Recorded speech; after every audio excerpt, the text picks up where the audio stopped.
Dios les bendiga. Bienvenidos a este su espacio, La Voz de Dios te llama, órgano oficial del ministerio La Voz de Dios, de la Iglesia Cristo en las Naciones. En esta ocasión tendremos el mensaje de la palabra de Dios en el libro de San Juan, su capítulo 4, versículo 4, en el nombre del Padre, Hijo y Espíritu Santo. Y le era necesario pasar por Samaria, llamada Sicar, junto a la heredad que Jacob dio a José. Gracias, Señor, por estas palabras que han podido ser leídas y compartidas en este momento.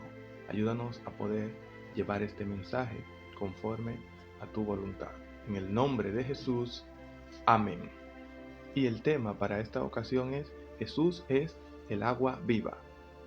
Aquí vemos un versículo bíblico de tantos versículos que tenemos en la Biblia concerniente a la vida de Jesús y sus milagros. Pero en esta ocasión nos vamos a centrar en lo que es el milagro o en lo que es la administración que Jesús pudo tener con esta mujer samaritana. Ahora, hay que ver quiénes eran los samaritanos.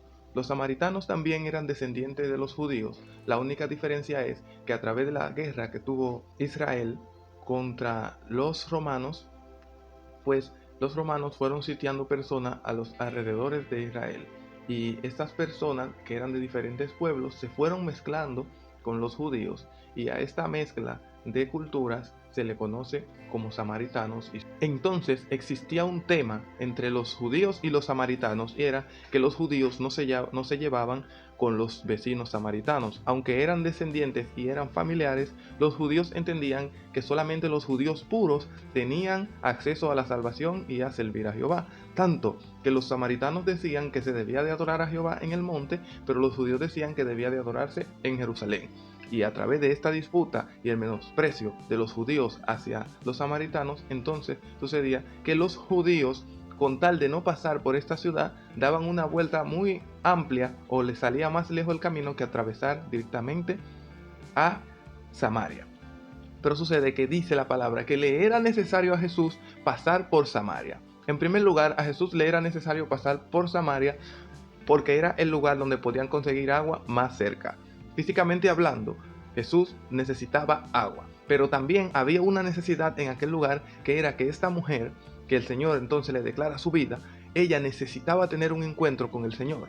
Y ella iba a servir como portavoz para poder predicar su evangelio en Samaria, ya que los samaritanos, al ser descendientes también de los judíos, tenían derecho al acceso a la salvación, así como lo tienes tú y como lo tengo yo, pero ellos ya de manera más directa. ¿Y qué sucede? Que por tener esta disputa muchas veces no se podía hablar abiertamente la palabra de Dios en aquellos lugares, y aún los discípulos de Jesús tenían que aprender que ya ellos no estaban bajo los rudimentos antiguos de la ley, sino que tenían que predicar su evangelio en todo lugar, así como estamos hoy en día predicando el evangelio en diferentes lugares y por diferentes medios. Por eso estamos en este programa de La Voz de Dios te llama. Entonces, entrando otra vez en el mensaje, Jesús le era necesario, y cuando llega al pozo que Jacob había dado por heredad a su hijo José, allí manda a sus discípulos a buscar qué comer, porque Jesús era 100% hombre y 100% Dios. La parte 100% hombre tenía que ser sustentada. Por eso también, cuando hacemos ayuno, cuando hacemos sacrificio, debemos de tener un tiempo establecido, como nuestro Señor Jesucristo lo hizo, para no maltratar el templo del Espíritu Santo, que es nuestro cuerpo. Entonces Él lo manda a que vayan a buscar de comer. Mientras ellos iban, aparece esta mujer samaritana y Jesús tiene un encuentro con ella y le dice a ella que le dé de beber.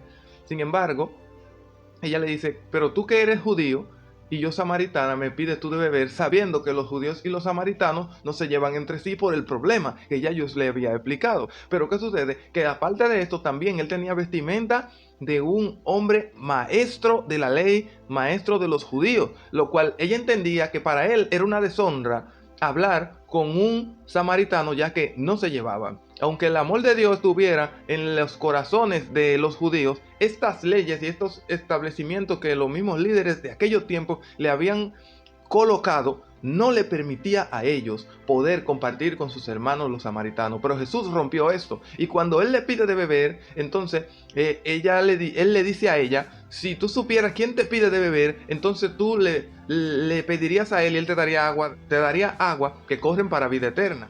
Ella se fue meramente a lo físico, pero Jesús le estaba hablando de la vida eterna. Pero utilizó esta parábola, utilizó este método para que ella pudiera entender. Pero entonces Jesús, luego que le pide de beber, le dice, pues entonces vete y tráeme a tu marido, para entrar en el tema principal de la vida de esta persona o de esta mujer. Pero cuando Jesús le pide que traiga a su marido, ella le dice, no tengo marido. Jesús le dice, ciertamente has dicho, no tienes marido.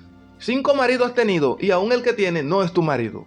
Y entonces ella entendió, le dijo, pero me parece que tú eres profeta. Y ella entendió que había algo sobrenatural en quien le estaba hablando y que del agua que se le estaba hablando no era el agua secular ni el agua común. La misma agua que te estamos ofreciendo ahora. Yo no tengo con qué sacar el agua. Yo no tengo un pozo en la edad de Jacob, pero yo tengo a Jesús, el Hijo de Dios, que vino a morir por ti y por mí en la cruz del Calvario, el cual quiere darte vida y darte vida en abundancia. No permitas que el tiempo pase, no permitas que vengan los tiempos finales. Estamos viendo señales, guerra, peste, hambre. Los padres se levantan contra los hijos se levantan contra los padres. No sé qué más la persona necesita ver para entender que ya Cristo viene. Hoy Dios te está dando la oportunidad a través de su Hijo Jesús, que le dio a aquella mujer samaritana, la cual era despreciada por los judíos, pero no despreciada por Dios ni por Jesús, su Hijo. Él le dio acceso a la salvación y a través le dio acceso a salvación a todas las personas que vivían en Samaria. ¿Por qué? Porque ella sirvió de portavoz. Y cuando estas personas vinieron y conocieron a Jesús, entonces ellos vieron que lo que la mujer le estaba diciendo era realidad, que aún de oídos ellos lo habían oído, pero sus oídos ahora lo podían ver. Ya ellos no creían lo que ellos decían. Ellos creían la maravilla de lo que Jesús le hablaba y del evangelio que Jesús le predicaba y de la salvación que le ofrecía. En esta hora te estamos ofreciendo la salvación de Jesús. Acércate al Señor para que tú puedas probar esa agua que corre para vida eterna. No es necesario que estés en una vida derrotada. No es necesario que estés en una vida de derrota. Sin embargo, Jesús te está dando todas las promesas que están establecidas en su palabra para que tú puedas ser su hijo. Dice que los que les recibieron, los que le conocieron, los que les reconocieron, le dio la potestad de ser hechos hijos de Dios. Tú puedes ser hijo de Dios en el mismo momento que tú digas, Señor, te acepto como único y suficiente Salvador. El único camino al Padre es Jesús. El pan de vida es Jesús. El agua viva es Jesús. El único camino, no hay hombre dado a los hombres en el cual podamos ser salvos que no sea Cristo Jesús. Te dejo con estas palabras y escucha, la voz de Dios te llama.